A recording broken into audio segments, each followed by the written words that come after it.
Welcome to A Fine Time, The Nanny Revisited. This is the podcast about The Nanny, where we recap each episode and then discuss, sharing our own unique take on each episode. I'm Bernadette. And I'm Debbie. Today we're talking about episode 41, A Fine Friendship. As usual, we'll start with a brief, although this week not so brief, summary of the episode.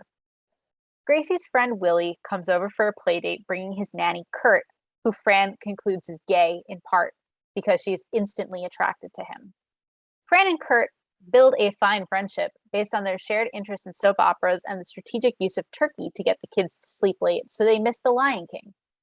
As Fran catches Kurt up on what he missed over the past 7 months on All My Children, Gracie reaches the obvious conclusion that she's pregnant because, 1, she and Willie slept together, and 2, she was late so they missed The Lion King.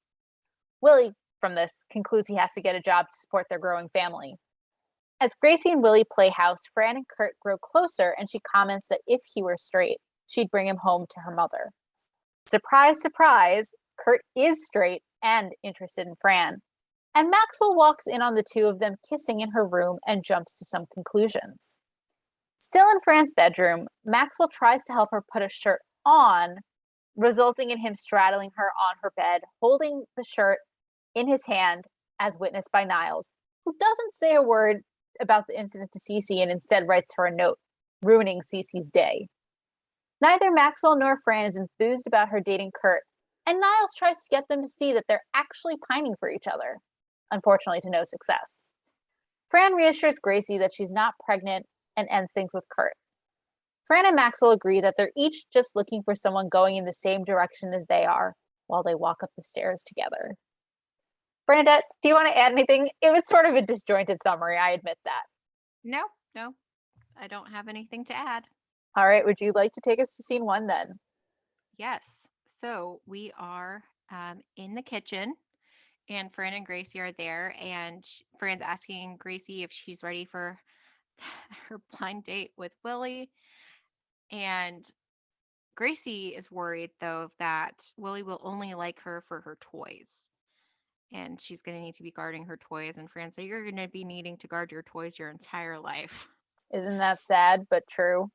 Yeah. I will note, too, that in this scene, Fran is once again wearing a robe. Yep. And it'll become important in a minute. So in walks in Mr. Sheffield with Brighton and Maggie, and they're all wearing matching outfits. Now, we learn that they're going to go play baseball or softball. I don't know which one they say, but it's both genders. I will say the outfits were interesting in terms that, like, I wouldn't consider that to be normal. Like, for baseball? Yeah. Why don't you describe them? They're full on, like, were they purple sweaters? And like then, like, maroon. Yeah. Oh, sorry, maroon. And then jeans. And, like, right. Personally, if I'm going to go play a sport, I'm not wearing jeans. Yeah. Yeah. I wouldn't think so. Yeah. And, like, so anyway, they're all getting ready, and Brighton and Maggie are having their classic kind of back and forth about it, and there's a lot of references to bases, right? Says the guy who's on first or never gets past first base, or that kind of stuff. But Fran kind of points out to Maxwell, hey, Brighton's playing a sport. Because if you guys remember a couple weeks ago in Canasta Masta, that was what Mr. Sheffield wanted Brighton to be doing. Exactly. Cards with old ladies. Right. But anyway, so as they're leaving, Gracie's obviously staying behind, and Maxwell says to her, "Oh, bye, sweetheart." And Fran starts to reply, and then she's like, "Oh, you meant Gracie." Right. Yeah. So, so before you jump, I just want to touch on kind of the uniform again. So this is the first game of the Broadway Show League. And Fran sees him and says, "Oh, Mr. Sheffield, don't you look adorable? Gee, I don't think I I've ever seen you in jeans before. Hold on, I think you've got a rip." And she like looks at his butt. No, no, looking good. Yep, Um, which did is you gonna catch be what? that's not the only time she'll be. Correct. It's something she does throughout the episode. But did you catch Maxwell's explanation for why Brighton is playing the sport? I did not. Because as you pointed out, she said to Maxwell, "Brighton's playing sports. I accept tips." And he says, "Please, the only reason he's on the team is a chance of seeing Margaret trying to run." And Fran says to him, "Don't make fun. I've seen you break out into a trot. You've got a little nutty professor thing going on yourself." Mm-hmm. So anyway, they leave, pick up where I cut you off. Yes, and so Niles informs them that Willie's here, and he notes to Fran, "You may want to dress up." And because Fran's in her robe, and Fran doesn't seem bothered by this. Oh, is it one of those snooty, nannies for from Park Avenue where they have all the time during the day? Oh, Planet of the Apes is playing at 4 o'clock Right. through the magazine, and then we see Kurt, who is Willie's nanny, pop his head in, to the kitchen and ask if he could use the phone. And Fran's like, "Oh, that's fine, but as long as you use line 2, line 1, my mother's on line 1." And she doesn't seem to be reacting to him. And Not at Niles all. is and Niles is like shocked by this. Like, "Did you not see it? Like a handsome man comes in and you have no reaction? No Hannah Barbera reaction, the tongue unfurling." So obviously not as subtle. Heart pounding out of your thorax, tongue unfurling to the floor. hmm And to this, Fran says, "Please, the man's gay." And Niles is like, "Well, how do you figure that?" And she's like, "Well, one, I was instantly attracted to him, which means he's unavailable. Two, Definitely. yeah. Two, look at his upper body. He's either gay or a priest with solar plexus. With a I didn't solar quite get. flex. Okay. Um. So again, then Niles is still wondering at this. So Fran yells out to Kurt, "Kurt, who played Carol Channing's understudy?" I didn't write down the name of the actual play, but he's able to say Joanne Wheeling or something like that. Something like And that. so and so Fran kind of uses that to kind of be like, "See?" to Niles. Do you have anything to add to that? The one thing I will mention is after Niles comes in to tell them that Willie and his nanny are there, Fran tells Gracie, "All right, go make an entrance, check yourself like I taught you." Ah, And yes. Gracie raises one arm, sniffs, raises the other arm, sniffs. "I'm fine." And then she goes. Yep, you're right.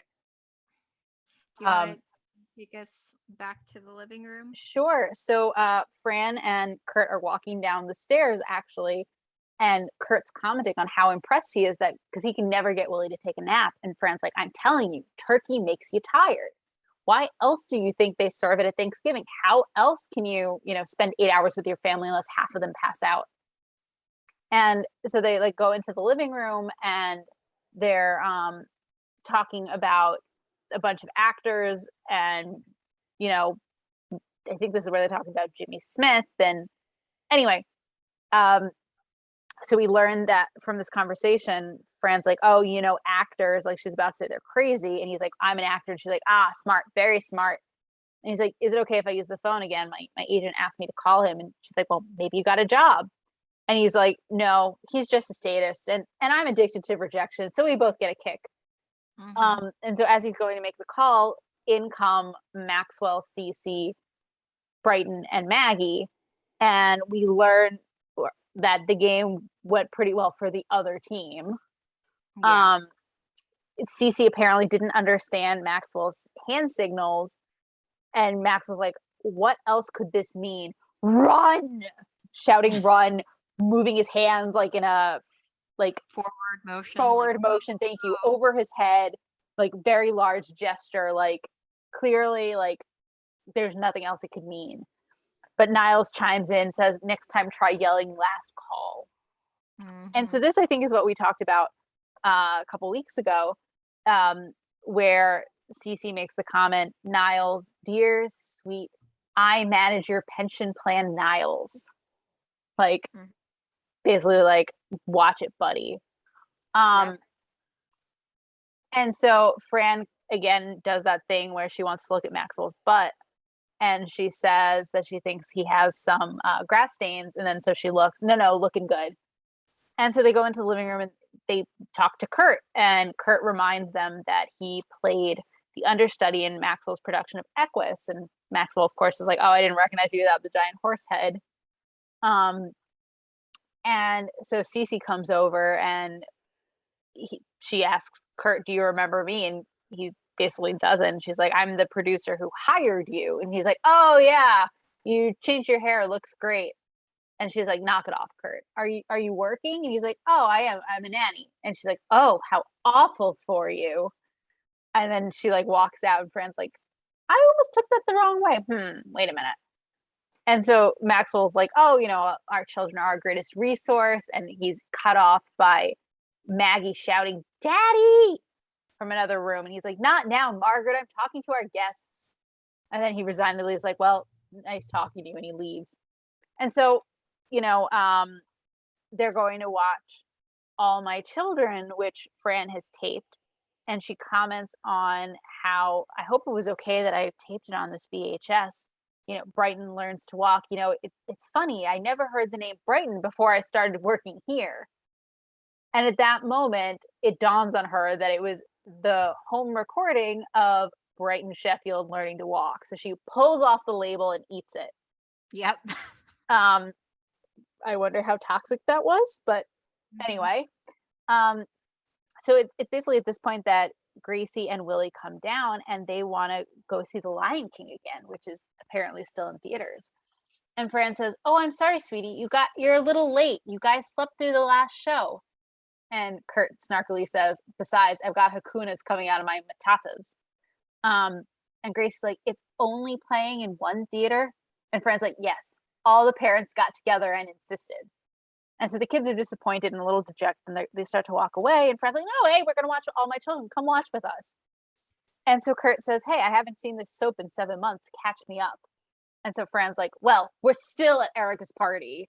And the new guy slept with what's her face's sister. P.S. She's late, which means she's pregnant." And Mhm. Gracie gets this like horrified, terrified, just like shocked, flabbergasted look on her face, and she quickly pulls Willie aside. Did you hear what they said?" And he's like, "What?" Gracie's like, "I was late for the Lion King because we slept together."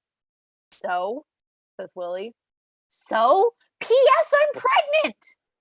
Like, and Mhm. she's like freaking out, and Willie's like, "Well, I better get a job." Yeah. Like, Very solemn. yeah. Go go ahead. Do you want to add anything? No. All No. right. Would you like to take us to the kitchen then? Yes. So we're in the kitchen and Maxwell is asking Niles where about Fran. And Niles is saying, well, she and Kurt went to the movies and then to Greenwich Village to get some cappuccinos. And Maxwell's kind of worrying, like, oh, do you think they got lost? Mhm. And Niles is like, no, I think he knows how to navigate the cappuccino. And I can't read the second word in my notes. Do you Country. know? Country. There you Yeah. go. And then in they walk, and Fran's saying how, oh, they're laughing. Kurt has such a great impression, I believe, of Meryl Streep, Yep. and you should show him. And Kurt's like, oh, no, no, Mr. He's already seen me overact, but I could if. And then Maxwell does not seem for it, so he's like, Mm-mm. we're not. And then he goes ahead and he goes up to the room, and Fran explains that he's going to help her decide what to take back because, Visa raised my limit. So I showed them. Exactly. And she's, saying like she's never been so comfortable. It's like having, with a man, it's like having Val, but with like a 5 o'clock shadow. Well, this That's is, yeah, that's what Maxwell says, right? right, because she said, I hope you don't mind. I know how you feel about men in my room. Yes. And yeah. And he's like, no, it's like you have a friend like Val, but with the 5 o'clock shadow. And she's like, oh, you haven't seen Val at 5 o'clock. Right. And she mentions how easy it is with Kurt because she doesn't have to care about things like the Super Bowl. And wherever they go, it's like a Dutch treat. Well, actually, I, That I could I live could do without. without that. Yeah. Um, but she could also order a side of beef and belch. And so again, they're ideally suited, you know, and Maxwell notes, yeah, like you both are like outgoing and charming, preoccupied with appearances, because of course Fran's kind of looking in a little, At she's her mirrored reflection. exactly.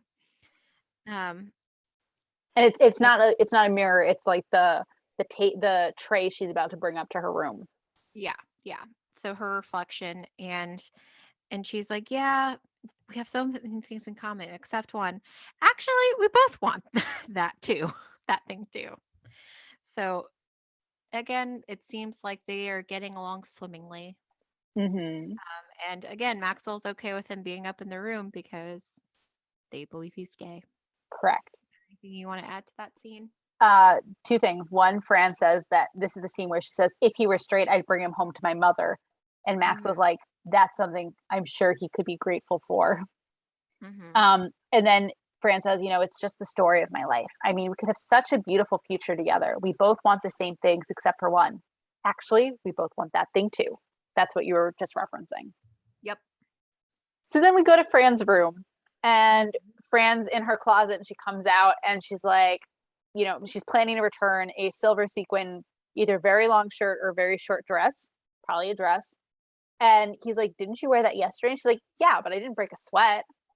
And so she goes back into the closet, and he's like, oh, and he's like looking at his face. He's like, I got to shave again. I'm telling you something. You women have it easy.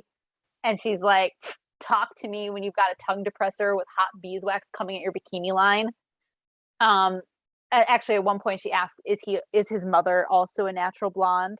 And like, because he was looking at his roots, and clearly he's not a natural blonde. Um, and so she comes out. This is again one of those times where I think we need to talk about what she's wearing. She comes out in a red long sleeve shirt dress. I'm not really sure how to describe it. Let's call it a dress, but it's short and it's form fitting, but it has cutouts. And this is like 90s cutouts. So, like, not the cutouts like you're thinking of today, like the cold shoulder, but like there's a circle on her chest, there's a circle on her, like by her tummy, and then there's one on the inside of each elbow. And so she basically has Kurt zip her up. And he's like, this is fabulous. Lots of easy access. And she's like, oh, good. I was afraid the message wasn't coming across. This shows off all of my most sensitive areas. And she touches the different holes. She's like, well, almost all of my most sensitive areas. And so he's like, remember those puzzles where you had to connect the dots? And so he like draws his finger from the hole in her chest down to the hole in her stomach. And she's like, oh, Kurt, stop that. I'm very ticklish. And he's like, or like those college boards where you had to fill in the dots. And he's like touching her elbow, like rubbing the exposed skin. And then he's like putting his arm around her and he's kind of nuzzling her. And then he's like kissing her neck. And Mm-hmm. she's like, Kurt. And he goes, mm. And she's like, what's tiramisu? And he's like, I have no idea. And he's like still nuzzling into her neck. And she like pulls away. Oh my God, you're not gay. Mm-hmm. And that's where the scene ends, I believe.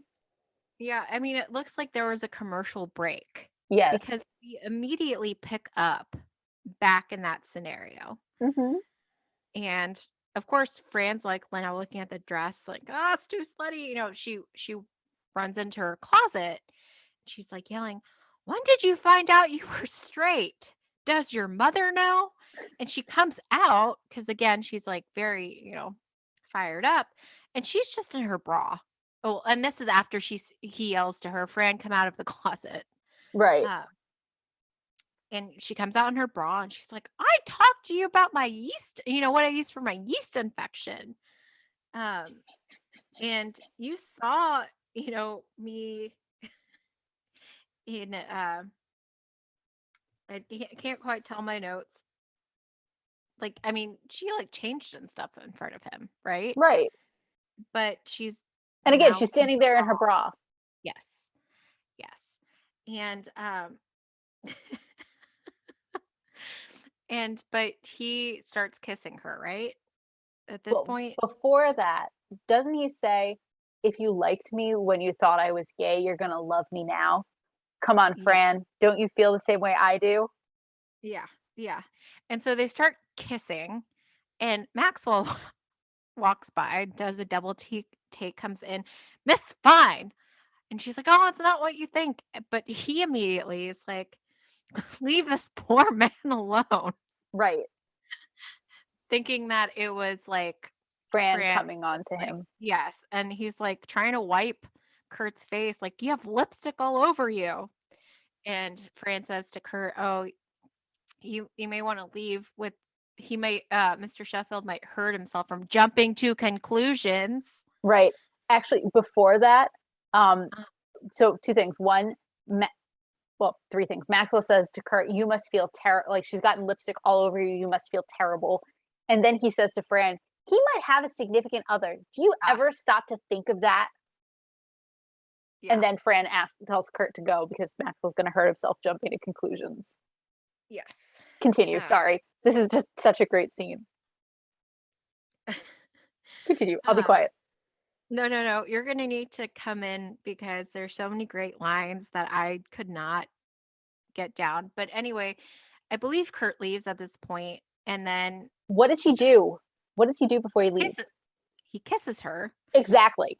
And then as he leaves, Fran explains he's a flaming heterosexual. Right. But also Maxwell says, wait, what was that? Like, Hmm. what just happened? Yeah, he's a flaming heterosexual. Correct. And Um, not a bad little kisser either, Fran says. mhm. And then is it at this point she realizes, or is it a little bit No, it's longer? it's later. It's Okay. later. I might have you pick up because I Okay. want to do this scene justice. And I'm sure you have it down pretty I'm much so, verbatim. I'm So sorry. I don't mean to steal the best scene from you. no, no, I want it to be done. Yeah, I want it to be done with justice. So go ahead. So Fran says that, he's not a bad little kisser either. And then she kind of like Maxwell's surprised and she's like, well, while you're here, tell me, should I take this back? And she holds up again the silver sequin dress that she had planned to take back that she had worn the day before. And Maxwell just kind of looks at her and he's like, I think you should put it on. And she's like, no, I already had it on. It flattens out my whole, oh, Mr. Sheffield, why didn't you say anything? Because she suddenly realizes she's standing there in her bra and she's like trying to pull the dress over her head. And he's like, I didn't notice. And she's like, well, I'm beginning to wonder about you too. And then she's like, oh no, it's stuck. And so like, I can't get it on. She's like struggling to get it on. And everything happens very quickly. So listeners, we strongly, strongly, strongly recommend you watch the scene because it's delightful. Um, and he's like, relax, Miss Fine, we'll get it on. And she's like, oh, Mr. Sheffield, I'm so hot. And like Niles had been walking by and he comes back and he's like peering in through the open door, Eyes wide. eyes wide, shocked. And Maxwell says to Fran, I can't do this. Just get on the bed. And he basically like, Standing up. yeah. And so like she's on the bed. Maxwell's then straddling her on the bed. And he basically ends up pulling the shirt over her head because it had gotten stuck on her hair. At which point he's like holding the shirt over his head. He feels triumphant. And then he sees Niles standing in the doorway. And Niles says, if you let me tell Miss Babcock about this, I'll work free for a year. Yes. And Niles has the biggest smile. Do you blame him? Okay. Yeah. Would you like to So take the next scene since I stole your scene? no, it's all good. So we're in the living room and Gracie is on the couch and Willie comes in. He's like, I got you pickles and ice cream. Yep. And she's like, feeling so nauseous and my ankles are swollen. I hate you. You did this to me. I know. And Fran, Fran walks by. Wait. Yeah. But before Fran walks by, Willie says, I know. I just wish I knew how. Yes. And then Gracie says, did you catch what she said before Fran walks by? No. So Gracie, as Fran's walking by, says, I'm just so worried. Are we doing the right thing bringing a child into this world? And Yeah. that's when And Fran says, go ahead. yeah. Boy, could these kids play house or what? Exactly. Because her face too is so funny as she's walking by. Just kind of like, whoa. But she at this point doesn't realize that Gracie actually thinks she's pregnant. She just thinks they're playing house. Exactly. Yeah. It's a quick little scene. Do you want to take us to the office? I would love to, unless you would like to, since I've literally just stolen 2 scenes from you. No, go ahead. Okay. So Maxwell and Cece are, and Niles are in the office, and Maxwell's poring over Kurt's, headshot. Just as I thought, Kurt's teeth are capped, and like Cece clearly does not care, and like doesn't think Maxwell should care either. And so Cece's like, if you're not going to pay any attention to me, I might as well just go home. So Niles, opens the office door to the patio. Taxi, you know, and he closes the door, and Cece turns to him and says, I have 3 words for you: Orange County bonds. And so, Fran and Brighton come in, and Fran has a number of messages for him. Number 1, don't use the downstairs bathroom. And Max was like, number 2. And Fran's like, exactly.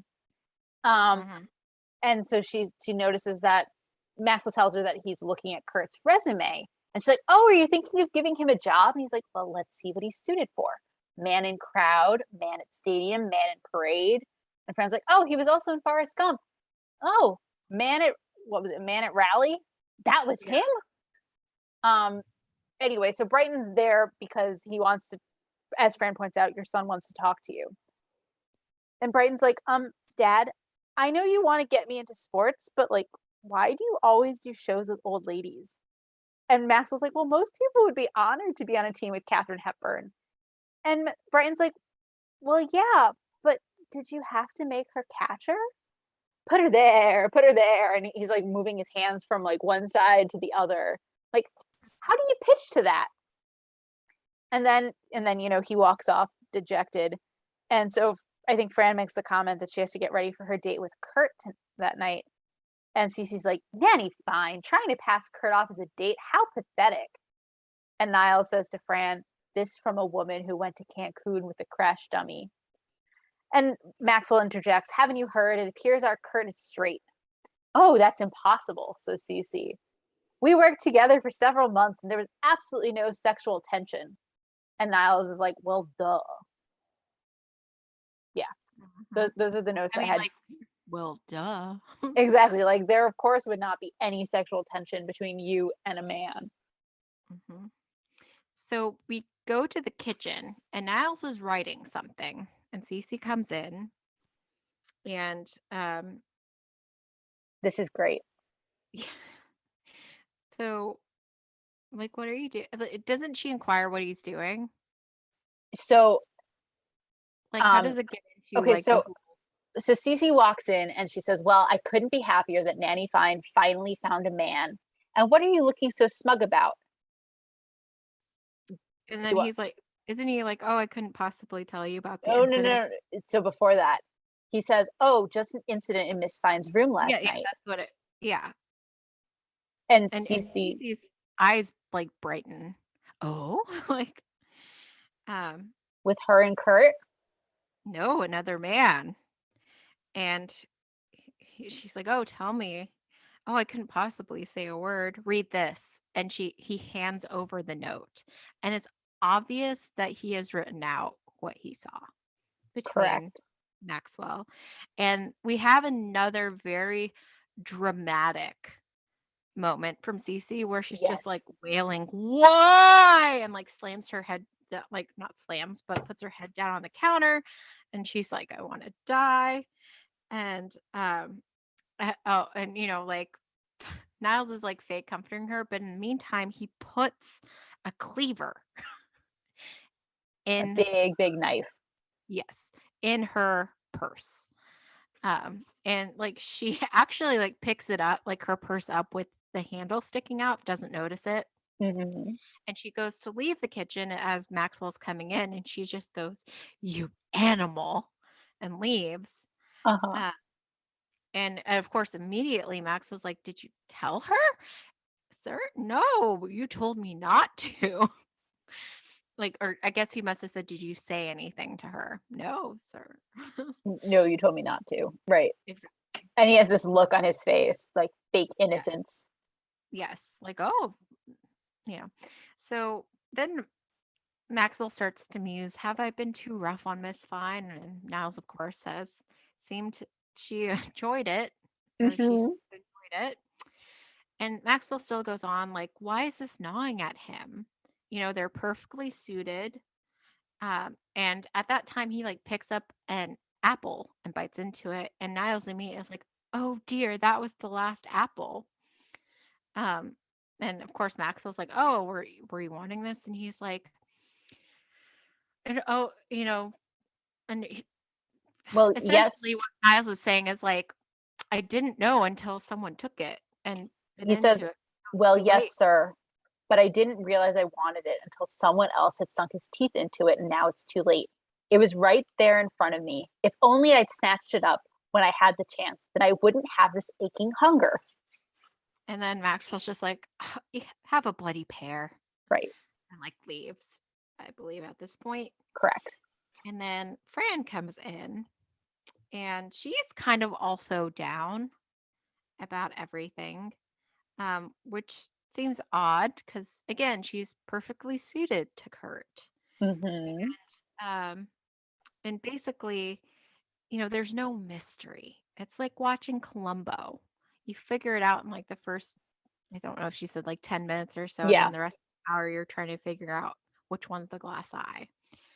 And then Fran picks up a pear, and again, Niles essentially does the same thing that he did with Maxwell.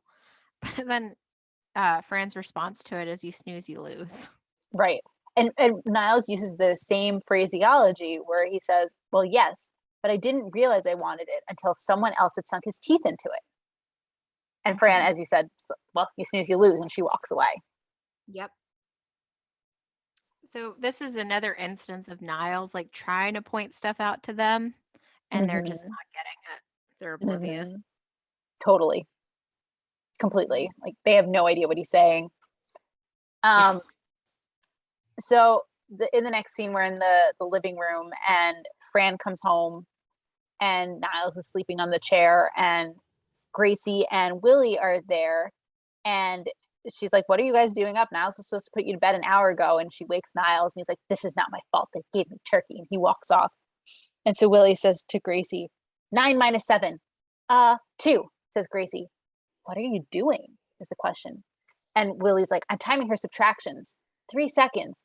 "It's time," says Gracie. And he's like, "Oh no, we can't have the baby now. I don't know how to get to the hospital." And he's like clearly broken up about it. And Fran's like, "Gracie, you're not really having a baby, honey." And Gracie's like, "You said when two people sleep together and the girl is late. Well, I was late for the Lion King." And Fran's like, "Oi, that's what you were listening to? Don't put peas up your nose. I have to say 9 times. Sweetie, you are definitely not pregnant. And if you were, we were calling Geraldo immediately."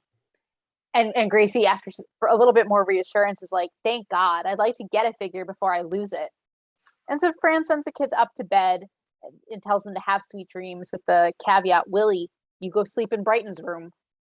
Um, and so Maxwell comes in, and he decides to be a bigger person. He apologizes for how he behaved about Fran and Kurt. And Fran says, "Well, if I didn't know any better, I'd say you were jealous." And he's like, "No, absolutely not. Like, I was concerned about the children, that they'd get attached to Kurt, and then when you break up, they'd get upset." And she's like, "Well, why do you assume we'll break up and then all my relationships won't work out?" And he's like, "Well, how's it going?" And she's like, "Well, it didn't work out." And he tries to reassure her, if it isn't Kurt, it'll be someone else. And he asks, well, did it end amicably? And she says, oh, not at all. It was very friendly. Clearly, she didn't know what the word amicable means. Mhm. And, she's like cleaning up the living room a little bit, and she gets like a blanket, and, you know, he says goodnight to her, and she says, I'm not really asking for much, really. I just someone who's going in the same direction as me. And he says, I know exactly what you mean. And they're walking up the stairs together. And then he does what she had been doing multiple times earlier in the episode. It's fine. I think you sat in something. He looks at her butt. Nope, looking good. Mhm. Yep. And so the final end credit scene is Fran walks downstairs. She picks up a cordless phone that's obviously sitting up uh, by the little table near the front door, the round table by the front door. Picks up, says, "Really, Ma?" Puts it back down, starts filing her nails as she walks across the room, picks up the phone like that's actually connected, the cord, not the cordless, the the corded phone. Mm-hmm. Says, "Uh-huh," and then continues on. And it's like obviously that's how Fran communicates with her mother when her mother calls. She just goes about doing her own thing and then occasionally uh just offering some uh-huh, really, Right. Ma? And that's it. Yeah. Is there anything you want to talk about before we jump into our shticks? Uh, trying to think. Nothing really comes to mind. Do you have anything? No. I'll save my comments for when we do our ratings. Okay. Uh, So favorite fashion? would you like to start? I feel like I've done a lot of talking. Uh, but with fashion, you start. Okay, fine. Um, I liked a lot of what Fran wore in this episode. I particularly liked the dress she wore in the last two scenes, or before the credits. I mean, the black, pink, and yellow striped dress. It's long sleeve, big, thick stripes of color. Some are, I think, the yellow ones are smaller. I like that outfit a lot. I also like the outfit she's wearing in the scene in the office. She's wearing jeans and a black shirt with big sparkly cuffs. So I Mhm. like what she wore in this episode. And again, she is wearing a bathrobe. The robe this episode, and it's I believe this one's the purple with flowers on it, It white is flowers. definitely purple. I don't remember what color flowers, but it's And I definitely think purple. it must be because I'm so tired that I'm like, oh, a robe. That seems comfy. I'm sure it That's what is. that's what sticks out to me. What But yeah, about I will also note that what's funny is that when Gracie's on the couch, um, like the type of sleepwear she's wearing makes me think more like a maternity thing back in the 90s. I don't know if you got that impression it's or not. matronly?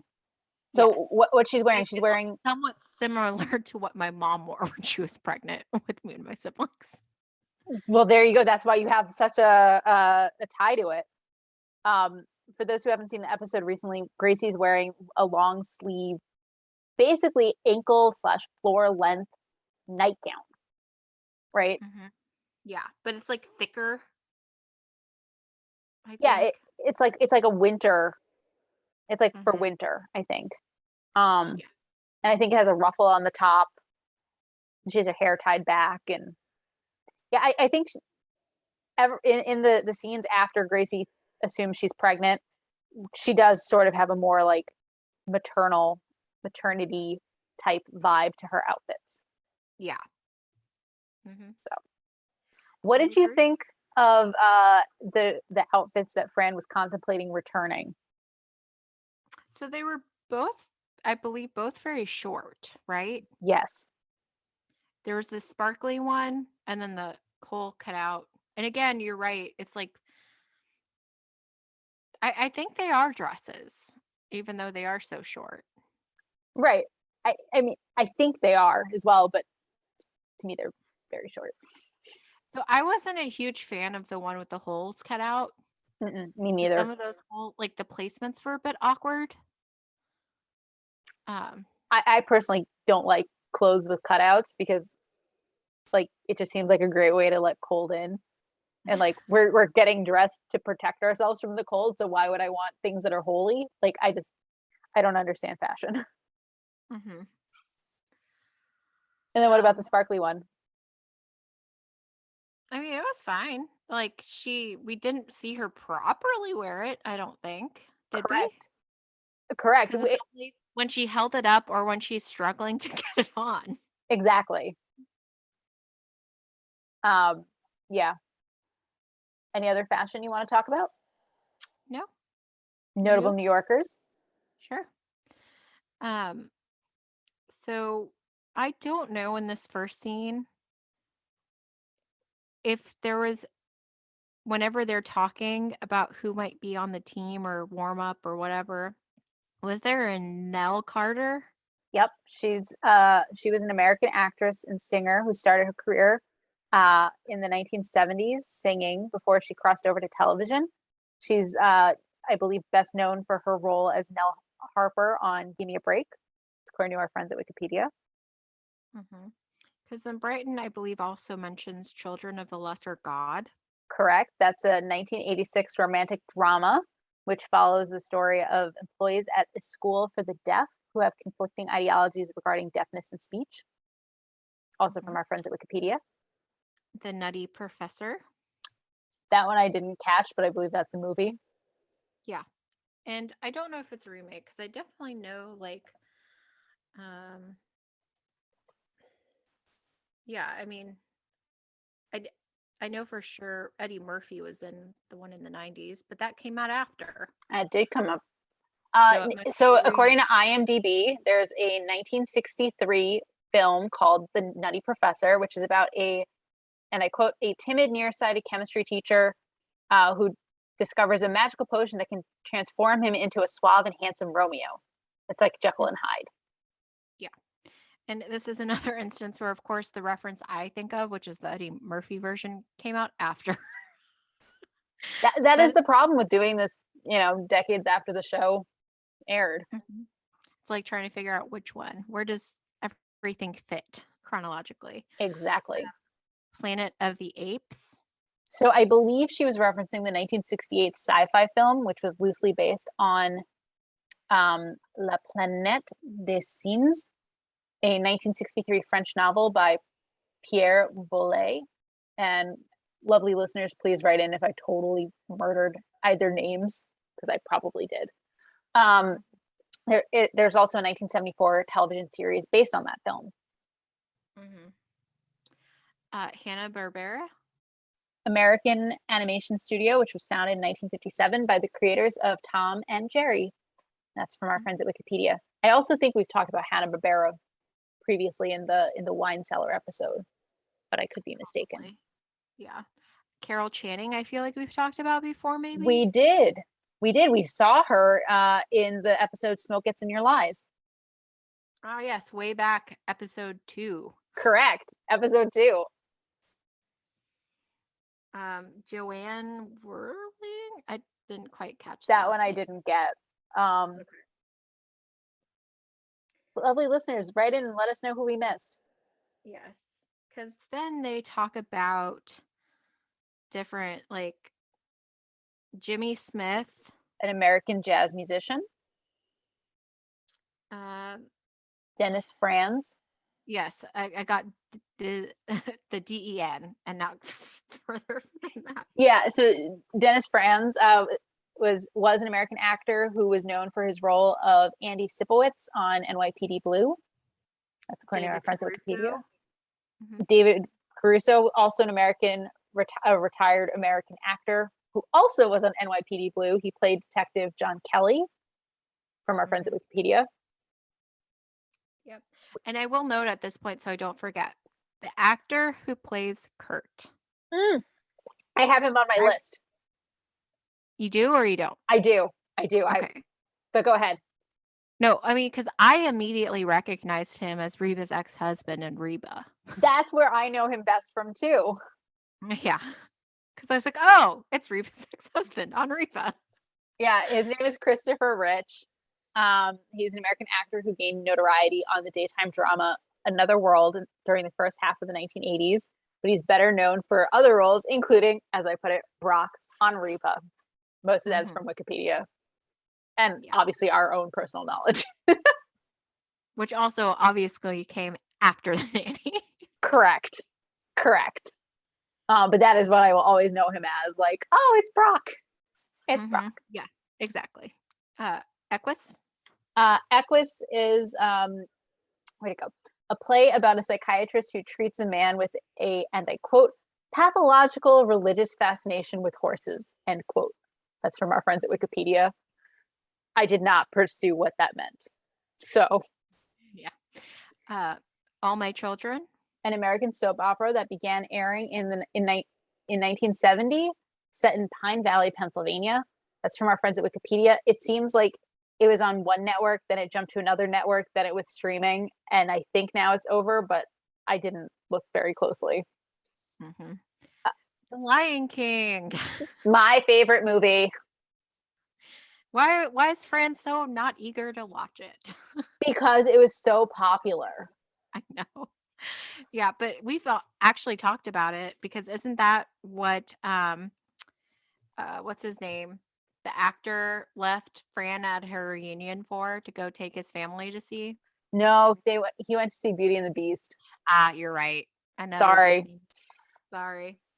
But also a, a flashback, if you will, or blast from the past, the Meryl Streep and Out of Africa references were both, I believe they were both referenced in episode 5, Here Comes the Brood, when Cece took the kids to the zoo, and then they come home, and I think Niles makes a comment about, look who's out of Africa.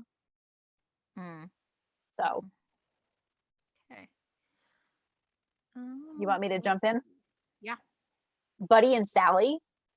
I believe they are characters on the Dick Van Dyke Show, and it might be a reference specifically to the episode The Secret Life of Buddy and Sally, in which, and I quote, Rob suspects that Buddy and Sally may be moonlighting for another comedy show, or worse, having an affair. That's according to our friends at IMDb. Katharine Hepburn was an American actress whose career spanned over 60 years. She was best known for, and I quote, her headstrong independence, spirited personality, and outspokenness, end quote. Again, our friends at Wikipedia. Columbo, I think we've talked about before, American Maybe. crime drama about an LAPD homicide detective. And that's according to Wikipedia. And then finally, Christopher Rich, who we've already talked about. Yeah. And we've also talked about Geraldo a lot. Geraldo, yes. We have talked about him multiple times. Yep. I Yeah. have, oh, Forrest Gump, Oh, yes, of course. which I also feel like we've talked about, I think so. but okay. So, yeah. 90s nostalgia. Do you want me to start? Was there any Adishikop this time? Oh, Or I didn't have anything. Was oh, there any language that you couldn't understand that I totally missed? I don't think so. Yeah, So, okay. there wasn't anything this time around. I didn't think. Okay. So 90s nostalgia. Um, Again, the whole phone line thing and Yeah. like picking up a different phone to continue the conversation. Um, I don't know if when you were a child, like you would worry if someone would pick up the phone, like the other phone, to listen in on your conversation or not. I mean, With your it's a concern with anyone else in your household, isn't it? When you Mhm. have a landline, that is, of course. Yes. Yes. Now you And just then have to worry about, you know, anything with your cell phone listening to you or whatnot. Mhm. But yeah, but the fact too that Kurt has to ask if he can like use the phone instead of him just having his own cell phone. Right. So yeah. What about Um, you? the VHS tape Ah, yes, and and the taping recording. Exactly. The taping over a family home video. over. Oof.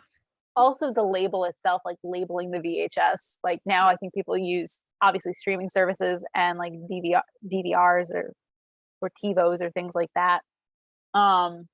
So that felt a little dated.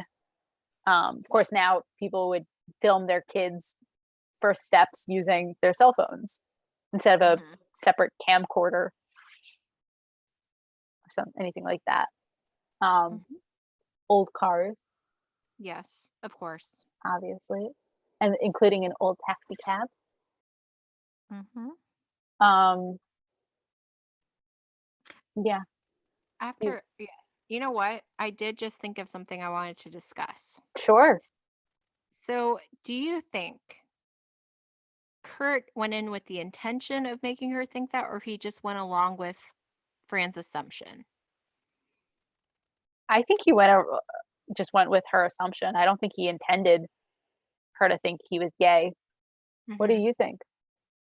Yeah, I mean, there's no indication that he like that, like the first time we meet him, we don't, there's nothing specifically indicative that he came in with that plan. Right. It is interesting that he chose to just go along with the assumption. Or, I mean, Or does did he he really? not pick up that she That was my assumed that? question. Yeah, Hmm.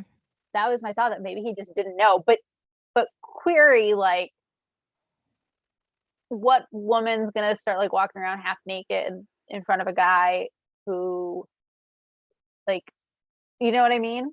Like Hmm. she doesn't. I mean, I probably wouldn't walk around half naked in front of a guy even if he was gay. Like I don't walk around half naked.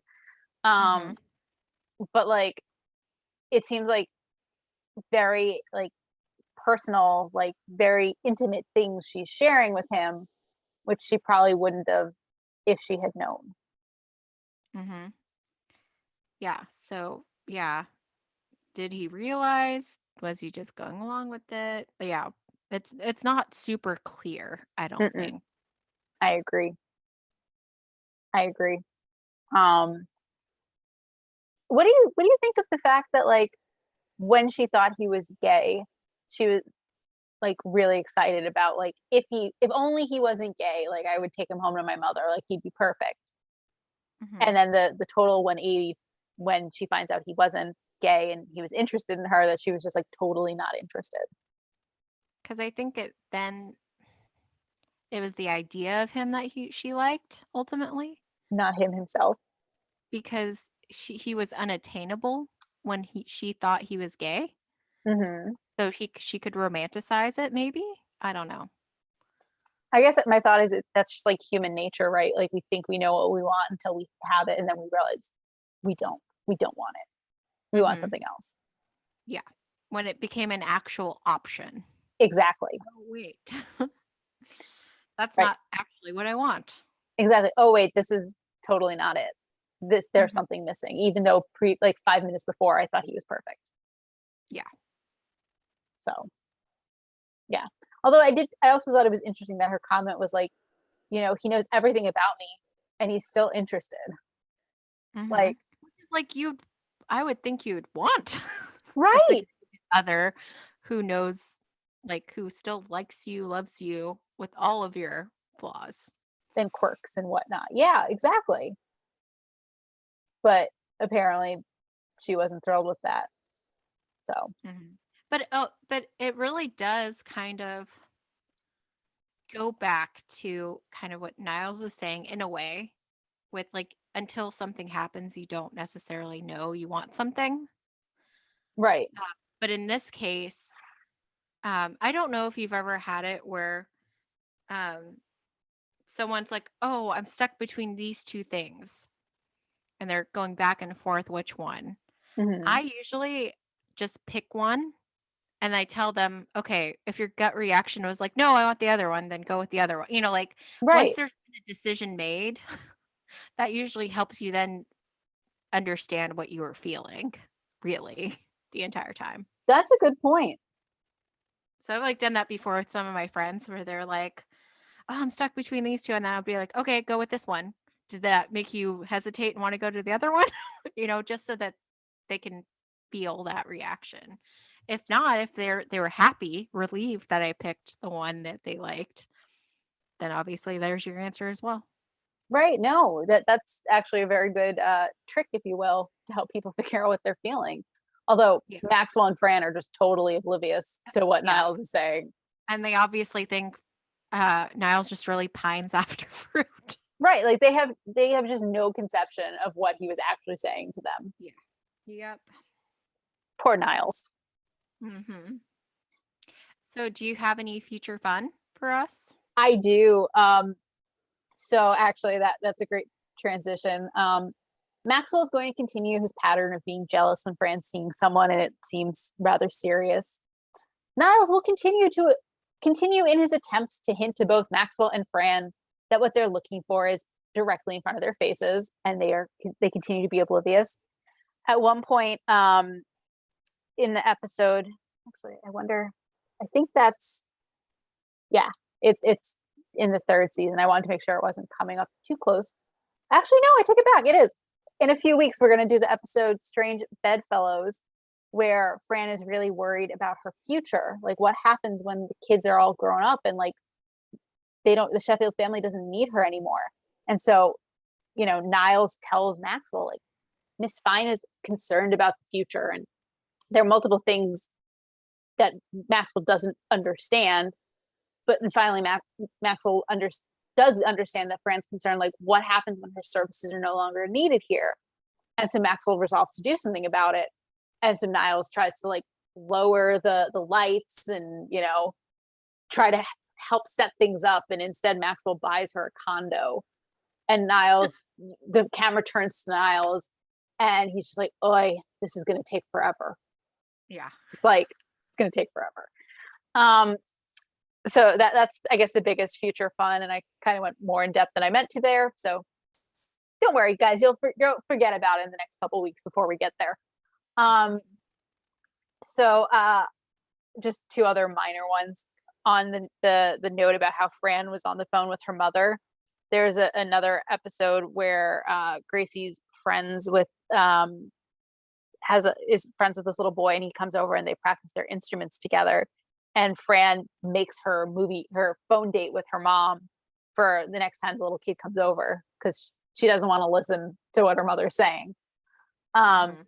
And then the final one is about soap operas. Mhm. How Fran said after Kurt says, "I haven't seen this in 7 months, like, catch me up." Um, there's an episode at the very beginning of season 3 where Fran's watching a soap opera and Cece kind of, like, inquires as to, like, what's going on. And so Fran says to her, "Oh, so and so is in love with her boss, and he just asked her to work late on, some night, and she's gonna try to seduce him." And Cece's like, "So we'll find out tomorrow what happened." And Fran's like, "Please, this is a soap opera. We'll be lucky if 6 months from now that coffee she's making is finally done." And then Cece, let me put it this way, take some inspiration from what she sees on the soap. Mhm. I'll leave it at that. I think it's time to rate the episode. Is it my turn? It is your turn. For once, I'm, like, not upset that it's my turn. I'm giving it a 5. I I I really enjoy this episode. This is an episode that I know by name. I know parts of it by heart. I think it's delightful. I like, obviously, the scene in Fran's bedroom. That is my favorite. I love Gracie thinking she's pregnant, even though she's clearly not. Um, I really like this episode. So I'm giving it a 5, just like last week. What do you give it, Bernadette? I'm also giving it a 5. It was really funny. I mean, just the whole thing with Maxwell and Fran. Like, again, they're so oblivious. I know. I Poor know. Niles. But it's just so funny having Niles be the observer too. Mhm. Like, he sees everything that's going on. And of course, they really weren't doing anything in the bedroom. Um, but still, his facial expression.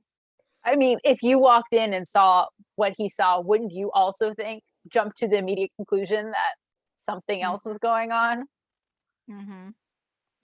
So Yeah, but so it was a funny episode. I'm so happy you gave it a 5. I like personally feel validated that you gave it a 5, which is probably says a lot about me. But I love this episode. It's like I feel like we're in a place where a lot of the episodes we have coming up, like the show's getting into its groove, right? Like it's in its Mhm, second season. It's more than halfway done with the second season. So like they know what they do. They know what they do well. mhm. Um, so yeah. Do you have anything else you want to talk about? I don't believe so. All right. Well, that's all we have for you today. We hope you had a fine time with us as we revisited The Nanny. Join us next week when we'll be discussing episode 42, Lamb Chops on the Menu. If you'd like to reach us on social media, you can find us on Twitter at Nanny Revisited. You can also send us email at afinetimenannyrevisited@gmail.com. Have a great week.